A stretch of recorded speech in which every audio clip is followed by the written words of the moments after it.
इस वाले चैप्टर में जो भी हमको पढ़ना है वो क्या पढ़ना है, चुंबकीय क्षेत्र किसके कारण, किसी प्रवाहित धारा के कारण, किसी करंट, अगर किसी धारा उसमें तार में धारा प्रवाहित हो रहा है उसके कारण कितना चुंबकीय क्षेत्र उत्पन्न होगा, उसके बारे में हमको पढ़ना है। तो देखा जाए इसमें जो प्रयोग किया गया था ओस्टर्ड और हेनरी के द्वारा, उस प्रयोग को आगे जाकर के बायोसेवर्ट में उसको मैथमेटिकल पार्ट में बताया।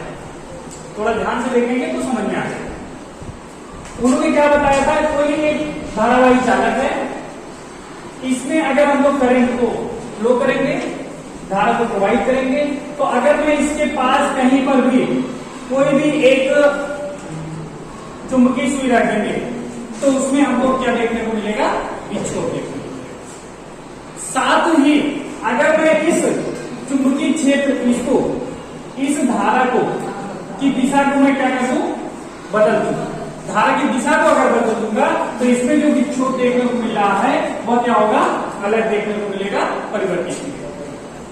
ये किसका प्रयोग था इस पर, ओस्टर्ड और हेनरी का। उसके प्रयोग को आप लोग एक बार अपने मन से पढ़ोगे, समझ में आ जाएगा। उसमें कुछ बातें नहीं, कुछ भी मैथमेटिकल पार्ट नहीं है, बस केवल क्या है हमारा एक चीज यहाँ पे देख लो ध्यान से।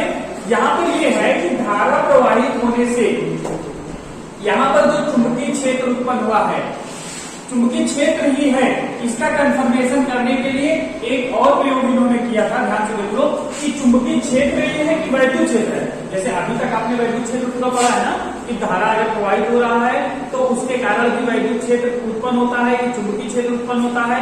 वो बात देख लो ध्यान से, तब आपको बातें समझ में आ जाएगी। तो देखो ध्यान से क्या कह रहे हैं, अगर यहाँ पर एक धारावाही चालक है, इसके बगल में कोई भी एक सिंगल आवेश रखा गया, कोई सिंगल आवेश रखा गया है, तो इस आवेश पर धारा प्रवाहित होने के कारण कोई भी फोर्स नहीं लगता। इस आवेश पर कोई भी फोर्स नहीं लगता। तो इसका मतलब ये हो गया, भैया एक चीज तो आप पढ़े हो ना, अगर किसी भी वैद्युत क्षेत्र में कोई भी इलेक्ट्रिक फील्ड है, वहां पर कोई भी चार्ज रखा है, इलेक्ट्रिक फील्ड में अगर कोई चार्ज लगा है तो उस चार्ज पर क्या लगेगा, फोर्स लगेगा। यह बराबर क्या पढ़े, Q इंटू ई पढ़े हो ना, ये वाला फोर्स पढ़े नहीं, यह बराबर Q इंटू ई, ये फोर्स लगता है। लेकिन अगर मैं धारा प्रवाहित हो रहा है और उसके बगल में चार्ज रखे हैं तो उस पर कोई फोर्स नहीं लग रहा है। अगर मैं धारा प्रवाहित हो रहा है उसके बगल में हमने चुंबकीय सुई रखा है तो उसमें विक्षोभ देखने को मिल रहा है। तो मतलब ये है कि अगर आवेश रखे होते, आवेश रखने से अगर इस पर फोर्स लगता तो इसका मतलब ये है कि ये भी कंफर्म हो जाता कि धारा प्रवाहित होने से इसके बगल में एक चुंबकीय क्षेत्र उत्पन्न हो रहा है, लेकिन सॉरी विद्युत क्षेत्र उत्पन्न हो रहा है। लेकिन यहाँ पर कोई विद्युत क्षेत्र उत्पन्न नहीं होता। अगर विद्युत क्षेत्र उत्पन्न होता भैया तो आवेश के ऊपर फोर्स लगता। अगर मैं इस आवेश को चला दूं किसी भी रास्ते, चाहे चला दूं चाहे दौड़ाने का मतलब एक्सीलरेट कर, चलाने का मतलब ऐसे कुछ वेग से इसको चला दिया। अगर मैं इसको चला दिया कुछ वेग से चला दिया तो इस पर क्या लगने लगेगा, एक फोर्स लगने लगता है। तब इस पर क्या होता है, इस पर एक फोर्स लगने लगता है। मतलब अगर धारा प्रवाहित हो रहा है, साथ में कोई एक आवेश है, तब उस पर कोई फोर्स नहीं लग रहा है। धारा प्रवाहित हो रहा है किसी तार में, उस पर के बगल में कोई आवेश है तो उस पर कोई फोर्स नहीं लग रहा है। अगर उसको उस आवेश को मैं चला दिया, अगर आवेश चलने लगा मतलब धारा प्रवाहित होने लगा। कहां पे चलाएंगे भी आवेश को, मनमानी तो नहीं, मान लेते हैं कोई भी हमने एक वायर ले लिया, ऐसे ही आवेश को हमें चला दिया, तो आवेश चलने का मतलब ये धारा प्रवाहित हुआ है। तो इसके कारण भी एक कुछ न कुछ ऐसा इफेक्ट आ गया होगा जैसा तार में है। तार में भी तो आवेश प्रवाह हो रहा है, इसमें भी आवेश प्रवाहित हो रहा है, तो इसके कारण भी कुछ न कुछ ऐसा इफेक्ट आया होगा जैसा इसके कारण। तो इसका मतलब ये है कि अगर आवेश प्रवाहित हो रहा है तो उसके चारों तरफ कुछ न कुछ ऐसा फील्ड है जिसके कारण उस पर कोई ना कोई बल लग रहा है। तो ये किसका प्रयोग था भैया, ओस्टर्ड और क्षेत्र का। यहाँ पे मतलब कैसे आया, क्योंकि यह धारावाही चालक है, यह चुंबकीय सुई को क्या कर रहा है, विक्षेपित कर रहा है। तो चुंबकीय सुई को विक्षेपित कौन करता है, जब तक कोई चुंबक ना हो, चुंबक के कारण ही विक्षेपित होता है। तो चुंबक के कारण जो चारों तरफ क्षेत्र होता है उसको हम लोग क्या कहते हैं, चुंबकीय क्षेत्र कहते हैं। तो इस चुंबकीय सुई को विक्षेपित करने के लिए अगर कोई भी विक्षेपित कर रहा है वो कौन हो सकता है, चुंबकीय क्षेत्र ही होगा, क्योंकि वह वैद्युत क्षेत्र के कारण तो विक्षेपित नहीं हुआ। अगर वैद्युत क्षेत्र होता उसके कारण तो आगे से क्या होता, उस पर बल लगता। मतलब ये चुंबकीय क्षेत्र ही होगा जिसके कारण क्या है, इस चुंबकीय सुई पर कोई ना कोई फोर्स लगा। मतलब ये यहाँ से ये कंफर्मेशन निकला भैया कि अगर मैं धारा को प्रवाहित कर रहा हूं तो उसके चारों तरफ एक क्षेत्र है जिसका नाम क्या है, चुंबकीय क्षेत्र है, जिसके कारण चुंबकीय सुई पर क्या लग रहा है, बल लग रहा है। ये बात समझ में आ गया। अच्छा, अब इसके लिए पोस्टर उन्होंने बायोसेवर्ट ने क्या अपना मैथमेटिकल पार्ट लिया, उसको थोड़ा ध्यान से देख लेते हैं। अच्छा, बायोसेवर्ट ने जो बताया था भैया, उन्होंने ये बताया था कि जो धारा प्रवाहित हो रहा है किसी भी चालक में, कोई भी चालक में अगर कहीं पर धारा प्रवाहित हो रहा है, मान लेते हैं ये आई धारा इसमें प्रवाहित हो रहा है, इन्होंने ये बताया था कि छोटी सी लंबाई के कारण, कोई छोटी सी लंबाई हो इस धारावाही चालक में, कोई भी छोटी सी लंबाई जिसका नाम हम लोग ले लेते हैं भैया कितना, डीएल। इस डीएल के कारण कहीं पर अगर कोई पॉइंट पी है, इस पॉइंट पी पर जो उत्पन्न चुंबकीय क्षेत्र होगा, ये तो हमको पता हो गया कि धारावाही चालक है, इसके चारों तरफ एक चुंबकीय क्षेत्र है। अब चुंबकीय क्षेत्र कितना होगा इसको किसने बताया था, बायोसेवर्ट ने। तो उनका जो फार्मूला आया था वो आया था डीवी बराबर, क्योंकि छोटे से स्ट्रिप के कारण निकल रहे हैं तो छोटा सा चुंबकीय क्षेत्र होगा।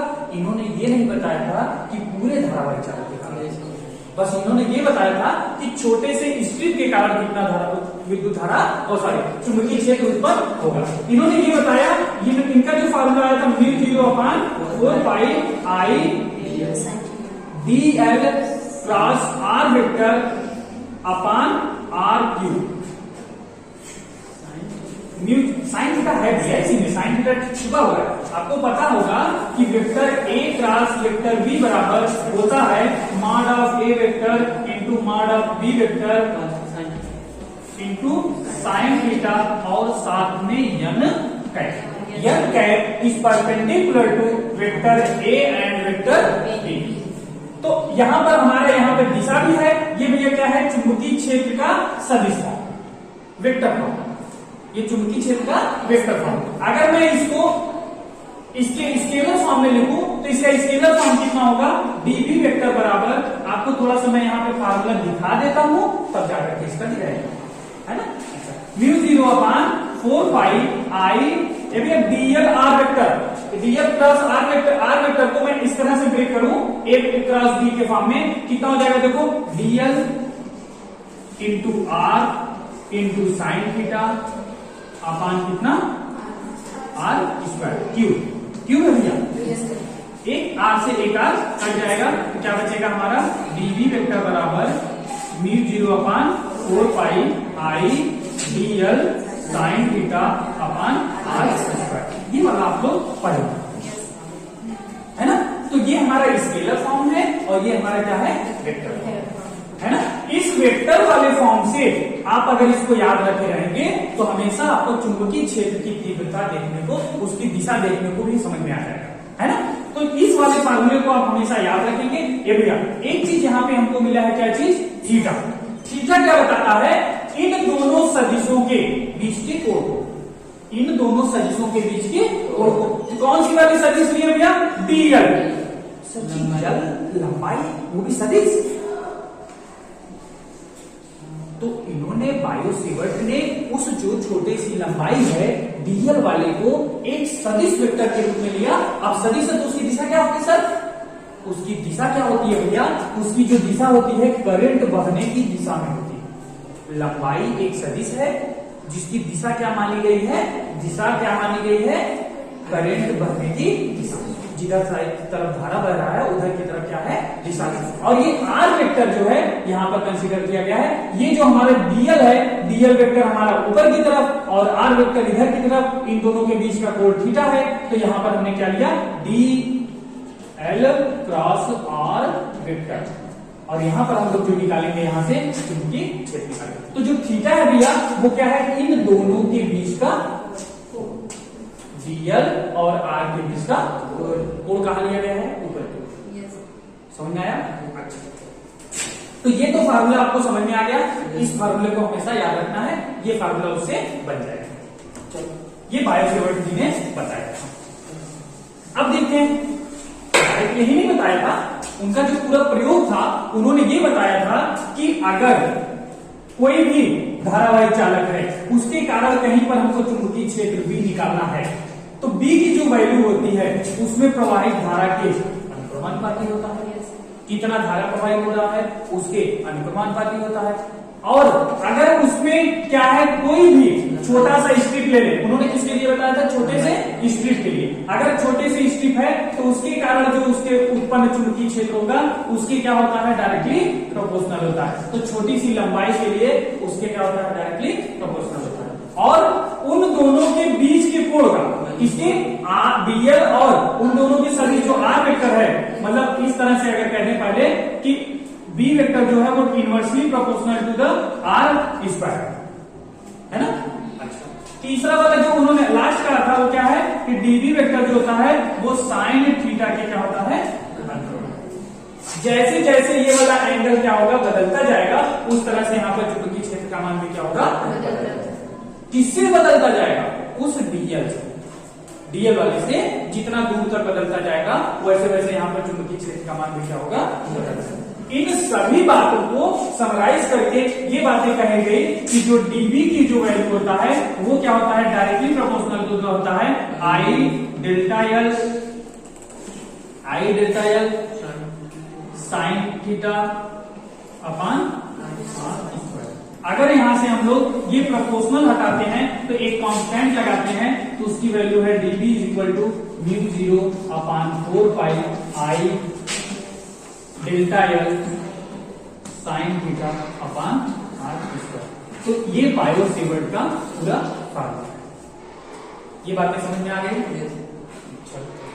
इसको रफली नोट करना है, रफली नोट करना है।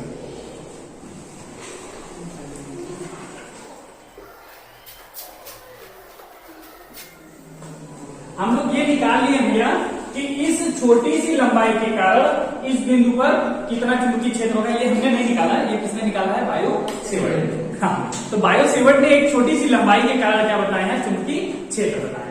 अब हम लोग क्या निकालने जा रहे हैं, जो उनका और भी आगे का डेरिवेशन है।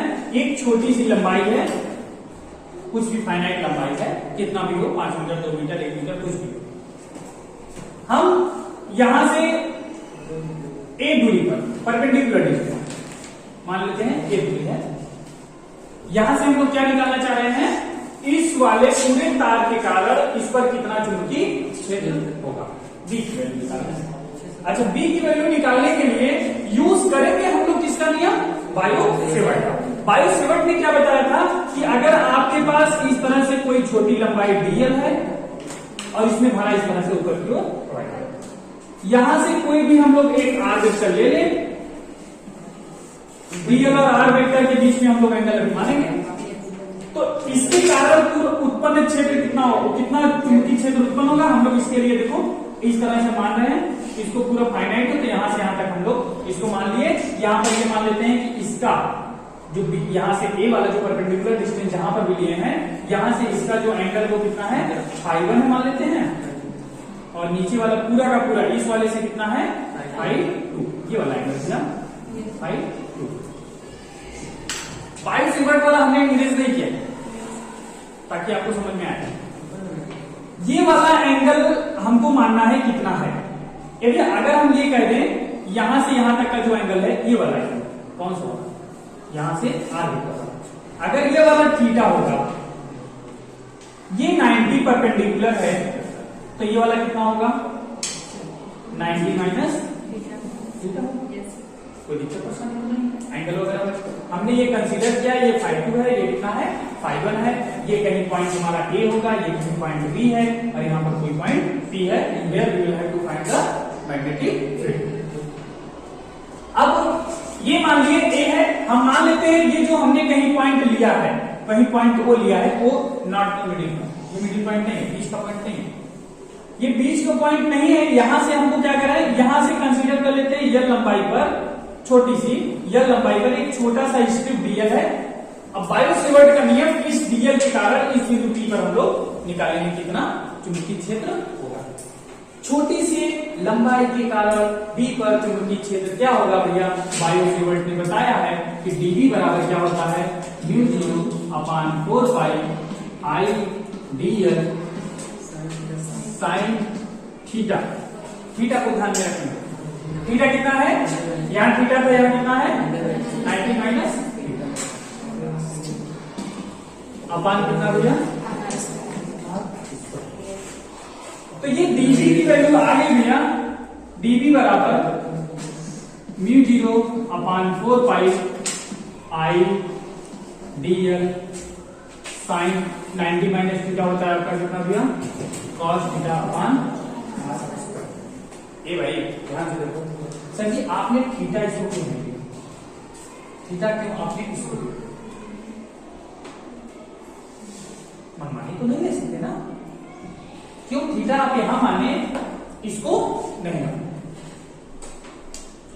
इसलिए भैया ये वैल्यू जो हमको निकालना है यहां पर इस पूरी लंबाई के कारण निकालना है। अच्छा, ये थीटा जो है कहां से कहां तक वैरी कर रहा है, ये थीटा का अगर हम लोग ऊपर की ओर देखेंगे तो अगर यहाँ पर इस छोटे से थीटा के कारण निकाले है ना भैया, ये वाला जो थीटा है ये कहां से कहां तक, अगर हमको देखो इस छोटी सी स्ट्रिप के कारण निकाल लिए, अब ये थीटा हमारा कहां से कहां तक वैरी कर रहा है, यहां तक। इस वाले कोण को हम लोग नहीं मानते हैं भाई, ये पूरे की लंबाई के कारण, ये पूरी लंबाई इस पर कितना एंगल एक्सर्ट कर रहा है उसके कारण निकालेंगे। अभी आपको मैं जब डेरिवेटिव उसका पूरा इंटीग्रेशन कराऊंगा तो आपको दिखेगा कि ये थीटा कैसे वैरी कर रहा है ना। तो थीटा कहां मानेंगे आपको हमेशा ध्यान में रहना चाहिए, यहां पर मानेंगे। ठीक, तो हमारा जो फार्मूला बना है वो dv की वैल्यू कितना आया म्यू 0 अपान 4 पाई आई dl cos theta upon r। Integration के समय आपको इतना पता होगा, इंटीग्रेशन करते समय बाई में नहीं पता है, बाई वालों को तो थोड़ा सा दिक्कत होता गया समाकलन में, लेकिन देख लो ध्यान से कि अगर हम लोग cos थीटा को इंटीग्रेट करेंगे, cos थीटा को इंटीग्रेट करेंगे तो इसके साथ एक अवकल गुणांक इसका कितना होना चाहिए d, तभी जाकर के यह इंटीग्रेट होगा। dl भी वैरी कर रहा है, अगर मैं इस पूरी लंबाई के कारण निकालूंगा तो छोटे छोटे dl को जोड़ना है, वो किसके रिस्पेक्ट में जोड़ना है, थीटा के, कोण भी बदल रहा है और ये लंबाई भी छोटा छोटा बदल रहा है। तो हम लोग पूरी वैल्यू निकालते हैं, किसका मान निकालते हैं, इस वाले थीटा के फॉर्म में हम लोग dl को यहां से हटाने का काम करते हैं। किसको हटाने का, dl को। तो कैसे हटाएंगे थोड़ा देखा जाए, यही दो बातें कैलकुलेट कर लेते हैं तो काम हो जाएगा। dv के हम लोग यहाँ पे कैलकुलेशन आप इसका कर रहे हैं, ध्यान से देखो भैया, ये वाली लंबाई हमने कितना कंसीडर किया है, एक ट्रायंगल अगर आप देखो, एक ट्रायंगल अगर आप देखो यहां पर अगर आप देखोगे cos थीटा की वैल्यू, cos थीटा बराबर क्या होता है, बेस अपान हाइपोटेनस, आधार वर्टिकल। तो आधार की वैल्यू कितना है, a है, a अपान आर हो जाएगा, ये आर माने आर पूरी है, तभी तो ये आर आया है ना। तुम लोग को यही लिखवा देना चाहिए था, तब तुम लोग करते हैं सही है। हम किसकी वैल्यू निकाल रहे हैं, देखो भैया यहां से हमारा कितना मान आ गया, एक की वैल्यू। चलो देखते हैं, अभी यहां से हम लोग वैल्यू पुट करेंगे। ठीक, दूसरा और देखो हमको निकालना है dl का मान, किसका मान, dl। तो अगर मैं यहां पे tan थीटा ले लूं, tan थीटा बराबर क्या होता है, लंब बटे आधार, तो जो एंगल है उसके सामने वाला लंब दूसरा वाला आधार, कितना हो जाएगा l अपान ए। भैया हमको निकालना किसकी वैल्यू है, dl। तो अगर आप यहां से l की वैल्यू निकालोगे तो l बराबर हो जाएगा a tan थीटा। अगर मैं इसको डिफरेंशिएट कर दूं तो dl बराबर कितना हो जाएगा, a tan थीटा का डिफरेंशिएशन sec स्क्वायर थीटा और थीटा का डिफरेंशिएशन d। तो यहां से dl की वैल्यू आ गई a sec स्क्वायर थीटा। तो अगर हम यहाँ पे dl की वैल्यू पुट कर देंगे तो हमारा कुछ काम बन जाएगा, a sec स्क्वायर थीटा। और यहाँ पर r की वैल्यू कितना है, अगर यहां से अगर आप r की वैल्यू निकालोगे तो imply that R is equal to कितना है हमारा ए अपॉन, क्योंकि भैया हमने यहाँ पे वैल्यू क्यों निकाला, देखो ये थीटा भी हमारा क्या होगा, वेरी करेगा, साथ में ये वाला जो आर का मान है कुछ यहाँ पर कुछ होगा, यहाँ कुछ होगा, यहाँ कुछ होगा, यहाँ कुछ होगा, कुछ होगा, आर का मान हर जगह वेरी करेगा। तो आर भी हमारा वेरिएबल है, थीटा भी वेरिएबल है, और थीटा को हम लोग इंटीग्रेट नहीं कर सकते डीएल के रिस्पेक्ट में, हमेशा थीटा इंटीग्रेट होगा in the form of D theta होगा। तो आपको क्या मिल गया, जो वैल्यू मिली है यहां से आर का और जो वैल्यू मिला है यहां से डीएल का, वैल्यू उठा करके यहाँ पे पुट किया जाए।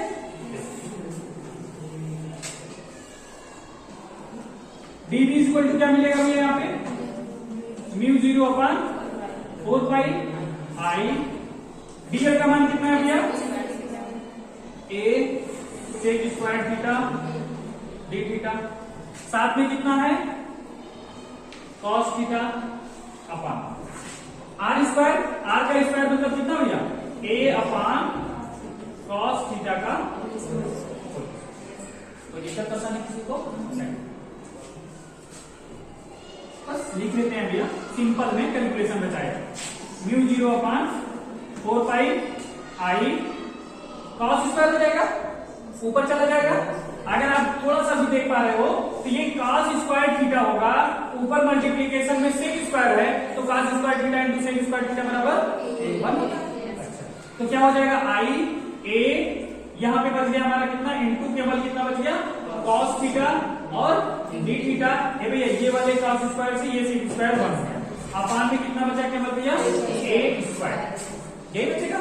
अच्छा, इस वाले ए से ए कैंसिल आउट होगा एक साथ, बचेगा कितना यहाँ पे, D B equal to mu 0 upon 4 pi I cos theta D theta upon कितना, ये वाला परपेंडिकुलर डिस्टेंस तो कभी कम नहीं होगा, करंट जो है वो भी कांस्टेंट है, ए का मान कांस्टेंट है, आई का मान कांस्टेंट है, ये वाला पूरी वैल्यू कांस्टेंट है, वाई क्या करेगा खाली ये एंगल, यहाँ पे अगर हमने कोई छोटा सा स्ट्रिप लिया तो उसके साथ कोण बदल जाएगा, यहाँ पे कोई छोटा सा स्ट्रिप लिया तो उसके साथ कोण बदल जाएगा, कहीं पर भी लेंगे तो एंगल की वैल्यू चेंज हो जाएगी। तो हमको जो फाइनली जो डीबी की वैल्यू मिली है, इसको बायोसेवर्ट वाला इरेज करते हैं और इधर की तरफ लिखना स्टार्ट करते हैं।